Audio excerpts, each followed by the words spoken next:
जय हिंद दोस्तों। आज हम पढ़ेंगे नंबर सिस्टम। नंबर कितने प्रकार के होते हैं, ठीक है। एक एक करके नंबर को हम देखेंगे। सबसे पहला नंबर मैंने पहले कॉपी में लिख लिया हूँ ताकि समझाने में आसानी हो सके और समय का भी बचत हो पाए। देखिए क्या है, प्राकृत संख्याएं। प्राकृत संख्याएं इंग्लिश में इसको नेचुरल नंबर बोलते हैं। वस्तुओं को गिनने के लिए जिन संख्याओं का प्रयोग किया जाता है उन्हें गणन संख्या या प्राकृतिक संख्या कहते हैं।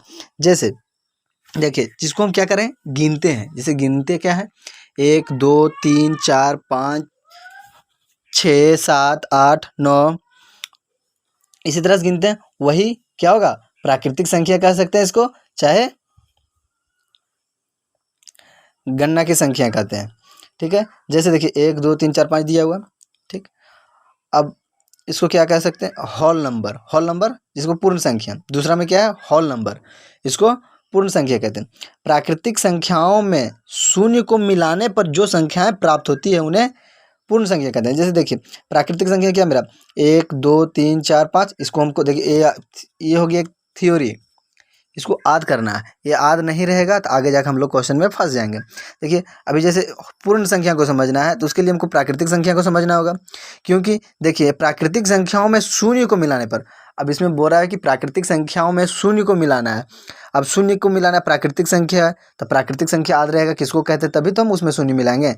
अब देखिए प्राकृतिक संख्या हमको पता है कि 1 2 3 4 5 होता है, उसमें अगर हम शून्य मिला दें, जैसे शून्य मिला दिए, ये क्या हो जाएगा, पूर्ण संख्या। पूर्ण संख्या मतलब होल नंबर। और देखिए इसका होल नंबर इसलिए दिया गया है नाम, क्योंकि देखो यही 1 2 3 4 5 ऐसे करके यहाँ से जो शुरू होता है इसी से सारा नंबर हम लोग लिख सकते हैं। अगर जीरो लिख देते हैं तो जीरो आ जाने के बाद कोई भी टोटल में दुनिया में कोई भी नंबर, कितना भी नंबर लिखना है, 1 लाख 10 लाख 50 लाख 100 जो भी है, 1000, सारा इसी से लिखा जाएगा, इसलिए इसको होल नंबर बोला जाता है। अब देखिए होल नंबर। अब दूसरा आता है क्या, पूर्ण संख्याएं। पूर्ण संख्याएं प्राकृतिक संख्याओं में शून्य एवं ऋणात्मक संख्याओं को मिलाने पर जो संख्याएं प्राप्त होती है उन्हें पूर्णांक संख्या कहते हैं। अब देखिए पूर्णांक किसे कहते हैं, देखिए प्राकृतिक संख्या 1 2 3 4 में शून्य मिला देंगे, होल नंबर आ गया। एवं ऋणात्मक मतलब जिसमें माइनस लगा हो, जिसमें घटाव का साइन लगा हो। जैसे देखिए -3 -2 -1, इसी तरह से डॉट डॉट डॉट करके बहुत दूर तक जाएगा, ठीक है, बहुत दूर तक जाएगा। और इधर 0 1 2 3 4 5 इधर अनंत तक जाएगा। ये क्या हो गया, मेरा पूर्णांक संख्या हो गया। अब अगला चौथा नंबर में सम संख्या। सम संख्या इंग्लिश में इवन नंबर, वे संख्याएं जो 2 से पूर्णतः विभाजित होती है उन्हें सम संख्याएं कहते हैं। जैसे 2 से जो भाग लग जाए, जैसे 4 को 2 से भागा लगाएंगे 2 बार में, 2 दूनी 4, खत्म हो गया। लीजिए 10, 2 से भागा लगाएंगे, 2 पचे 10, जिसका जब 2 से भागा देने पर शेषफल जब 0 आ जाए वो क्या कहलाता है, सम संख्या कहलाता है। जैसे एग्जाम्पल लेते हैं कि ये सम संख्या नहीं है, जैसे 7, इसको 2 से भागा लगाएंगे, 3 दूनी 6, शेषफल 1 बच जा रहा है, ये मेरा सम संख्या नहीं है। लेकिन देखिए जो जिसका शेषफल 0 हो जा रहा है, कुछ नहीं बच रहा है, 0 बच रहा है, कुछ नहीं, 0 बच रहा है, ये क्या हो गया, मेरा सम संख्या हो गया। अब विषम संख्या। विषम संख्याएं या ओड नंबर्स, वे संख्याएं जो 2 से पूर्णतः विभाजित नहीं होती है उन्हें विषम संख्याएं कहते हैं। जैसे 1 को 2 से भागा लगाएंगे नहीं लगेगा, 3 को 2 से भागा लगाएंगे नहीं लगेगा, 7 को लगाएंगे नहीं लगेगा, 5 को लगाएंगे नहीं लगेगा। ये सारे क्या हो गए, और नंबर्स हो गए, ठीक है। इसको अगर देखना चाहे तो भागा देख के देख सकते हैं इसी तरह से। अब अगला नंबर हम बताते हैं, अभाज्य संख्याएं, प्राइम नंबर। वे संख्याएं जो स्वयं और 1 के अलावा अन्य किसी संख्या से विभक्त नहीं होती है उन्हें अभाज्य संख्याएं कहते हैं। जैसे 2 को अगर भागा देंगे, 1 से भागा लगेगा और 2 से भागा लगेगा, देखिए स्वयं मतलब 2 से और 1 से भागा लगेगा, और कोई नंबर से लगा दीजिए, इसको भागा नहीं लगेगा। जैसे 3 से भागा लगाएंगे तो भागा लगेगा क्या, नहीं। अगर भागा लग जाता है लेकिन पॉइंट में आ जाता है इसमें, लेकिन पॉइंट में आना नहीं है, विभक्त होना। देखो पूर्णता यहाँ लिखा होगा कहीं, वे संख्याएं जो स्वयं और एक के अलावा अन्य किसी संख्या से विभक्त नहीं होती है उन्हें अभाज्य संख्या कहते हैं। विभक्त मतलब बराबर नहीं होती है, बटता नहीं है। अब देखिए नोट में, एक जो है ना तो अभाज्य संख्या है ना ही भाज्य संख्या है। आगे भाज्य संख्या, इंग्लिश में कंपोजिट नंबर, वे संख्याएं जो स्वयं और एक के अलावा अन्य किसी संख्या से पूर्णतः विभक्त हो जाती है उन्हें भाज्य संख्या कहते हैं। जैसे देखिए चार से तो विभक्त होगा और एक से भी तो विभक्त होगा, लेकिन दो से भी विभक्त हो जाएगा, माने दो से भी भागा लग जाएगा। समझ गए? अब आगे सभाज्य संख्याएं, को प्राइम नंबर, जब दो या दो से अधिक संख्याओं में कोई भी उभयनिष्ठ गुणनखंड ना हो अथवा जिसका मासा एक हो, वे एक साथ सभाज्य संख्या कहलाती है। जैसे देखिए क्या बोल रहा है, उभयनिष्ठ गुणनखंड। उभयनिष्ठ गुणनखंड मतलब जैसे 4 का अगर गुणनखंड करें हम दो, देखिए एक बार इसको हम फिर से पढ़ देते हैं, समझिएगा। या सभाज्य संख्या है जब दो या दो से अधिक संख्याओं में कोई भी उभयनिष्ठ गुणनखंड ना हो अथवा जिसका मासा एक हो, वे एक साथ सभाज्य संख्याएं कहलाती है। एक साथ जैसे 4 का गुणनखंड करेंगे तो 4 का 2 गुने 2 और 9 का करेंगे 3 गुने 3। अब देखिए इसमें से कोई भी उभयनिष्ठ मतलब दोनों में होना चाहिए। उभयनिष्ठ का मतलब क्या होना चाहिए? दोनों में, 2 और 3। जैसे इसमें देखिए 2 और 3 ना, इसमें 3 है ना ही इसमें 2 है, दोनों में एक दूसरे को कहीं नहीं मिल रहा है। जैसे देखिए अगर 6 होता तो 2 गुने 3 करते, तो इसमें देखिए ये 2 और 2 मिल जाता, ठीक है, ये 2 और ये 2 मिल जाता, तो ये इसमें उभयनिष्ठ गुणनखंड हो जाता। लेकिन कह रहा है कि उभयनिष्ठ गुणनखंड ना हो, तो इसमें कोई उभयनिष्ठ गुणनखंड है क्या? मिल रहा है? नहीं मिल रहा है। इसलिए, और उसका मासा एक है। अब देखिए 4 और 9 का मासा निकालेंगे तो क्या निकलेगा? देखिए अगर लॉन्ग मेथड से बनाएं तो 4 और 9 का 4 दूनी 8, बचेगा 1। फिर देखिए फिर ये 4 यहाँ उतरता है, 4 चक, देखिए अगर मासा निकालें इसको, देखिए 4 और 9 का तो 4 दूनी 8, इसको घटाएंगे, देखिए बचेगा ये 4 यहाँ उतरता है, 4 एकम 4। जब देखिए मासा हम लोग पढ़ेंगे 8 क्लास में क्या कि जब तक शेषफल 0 ना आ जाए, तो इसमें शेषफल 0 आ गया और मासा कौन कहलाएगा? ये कहलाएगा। देखिए इसका मासा क्या हो गया? 1 हुआ। तो वही कह रहा है, देखिए मासा एक हो, वे एक साथ सभाज्य संख्या कहलाते। एक साथ का मतलब क्या हो? 4 और 9 सभाज्य संख्या। इन्हें कहेंगे कि 4 अभाज्य संख्या है, 9 सभाज्य संख्या है, दोनों मिलेगा तब सभाज्य संख्या होगी। अब देखिए युग्म अभाज्य संख्या है, ऐसी अभाज्य संख्याएं जिनके बीच का अंतर 2 हो, युग्म अभाज्य संख्या कहलाती है। जैसे 11, 13, ठीक है। देखिए अभाज्य संख्या यहाँ हम लोग पढ़े हैं, देखिए इसके पहले पढ़े क्या कह रहा है? युग्म अभाज्य संख्या। अभाज्य संख्या हम लोग क्या पढ़े हैं? देखिए वे संख्याएं जो स्वयं और एक के अलावा अन्य किसी संख्या से विभक्त नहीं होती है। तो देखिए एक दूसरा ये भी हो जाएगा। एक एग्जाम्पल 11 और 13 हुआ, इसके बीच का अंतर 2 है। देखिए 13 में 11 जाएगा, 2 बचेगा, और एक ये भी हो जाएगा 7 - 2। ये दोनों 7 और 5 ये दोनों भी अपने अलावा और किसी से विभक्त नहीं होती, इसका भी अंतर 2 है।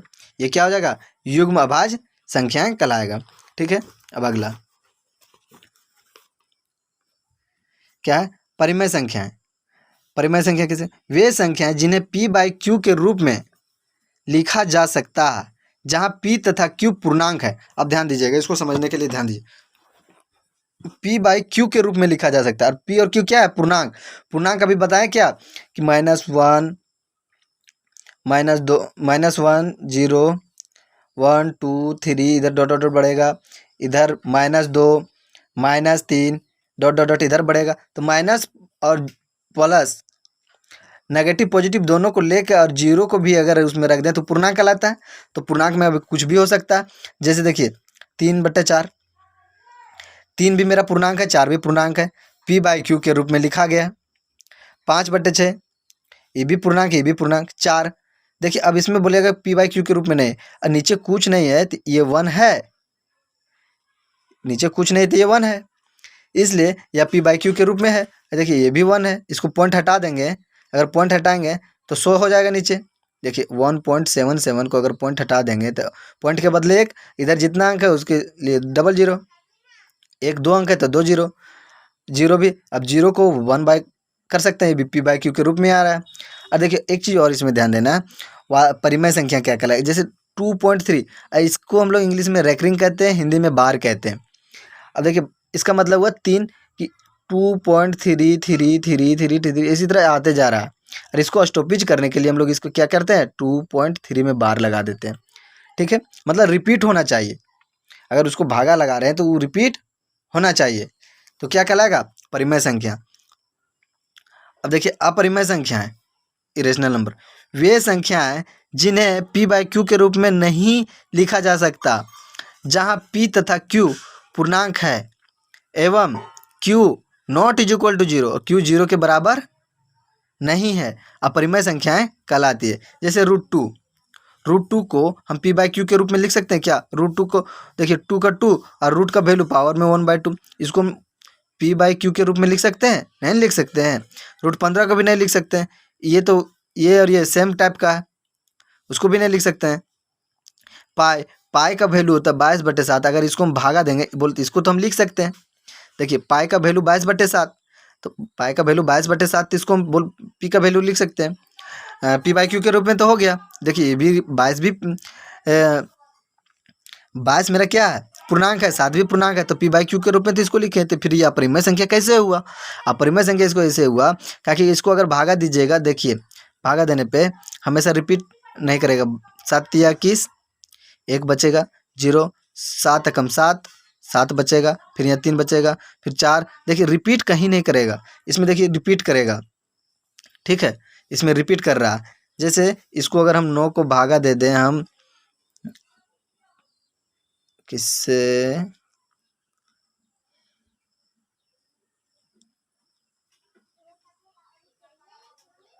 देखिए इसका एग्जांपल हम लेते हैं रिपीट करने वाला। जैसे 100 को भागा देंगे हम 3 से, ठीक है, देखिए 3 तिया 9, 1 बचेगा 1 जीरो, फिर 3 तिया 9, फिर 1 बचेगा 1 जीरो, पॉइंट आ जाएगा, फिर 3 तिया 9, इसी तरह अब 3 3 3 3 बढ़ते जाएगा। लेकिन इसमें देखिए चेंज होते जा रहा है, इसलिए इसमें रिपीट नहीं करता, वो क्या हो जाता, अपरिमेय संख्या। जो रिपीट करता है वो क्या होता है, परिमेय संख्या कहलाता है। ठीक है, अब वास्तविक संख्या, सभी परिमेय तथा अपरिमेय संख्या वास्तविक संख्या कहलाती है। अब ध्यान दीजिएगा, जितना भी देखिए परिमेय संख्या क्या होता है, पी बाई क्यू के रूप में, जब पी और क्यू पूर्णांक है, पूर्णांक का मतलब नेगेटिव पॉजिटिव सब आ जा रहा है, तब देखिए इसमें नेचुरल नंबर भी आ जा रहा है, होल नंबर भी आ जा रहा है, और इंटीजर आ जा रहा है। ठीक है, अब पी बाई क्यू के रूप में लिखे। अब इसमें देखिए वास्तविक संख्या कह रहा है कि सभी परिमेय तथा अपरिमेय संख्या वास्तविक संख्या कहलाती है, जितना भी परिमेय और अपरिमेय दोनों साथ में मिल जाएगा वो वास्तविक संख्या कहलाती है। ठीक है, और काल्पनिक संख्याएं, इमेजिनरी नंबर, ऋणात्मक संख्याओं का वर्गमूल लेने पर जो संख्याएं बनती है उन्हें काल्पनिक संख्या कहते हैं। जैसे -√2, देखिए -√2, तो -√2, तो √2 का तो √2 लिखें, लेकिन -1 का जो वैल्यू होता है आई होता है, आई मतलब आयोटा, इसको हम लोग 11th क्लास में हम लोग को पढ़ना पड़ता है। -1 का वैल्यू आयोटा होता है, जिसको आई हम लोग डिनोट करते हैं। ठीक है, हम उम्मीद कर सकते हैं कि ये आप लोग समझ चुके होंगे, लेकिन मैं एक बार और वास्तविक संख्या को अच्छा से समझाना चाहता हूँ। जैसे देखिए इसको समझिएगा, एक चीज़ समझिए, यहाँ ध्यान दीजिएगा। देखिए इसको इस मेथड से हम समझाना चाहते हैं। देखिए नेचुरल नंबर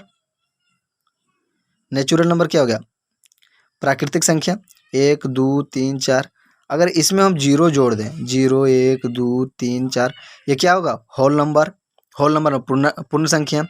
अगर इसमें हम नेगेटिव और पॉजिटिव दोनों ले लें, नेगेटिव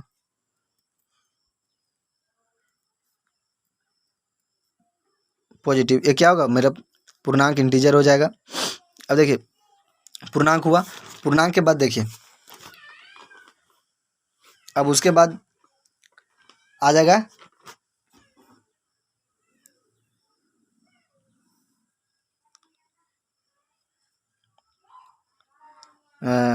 परिमेय संख्या, रेशनल नंबर,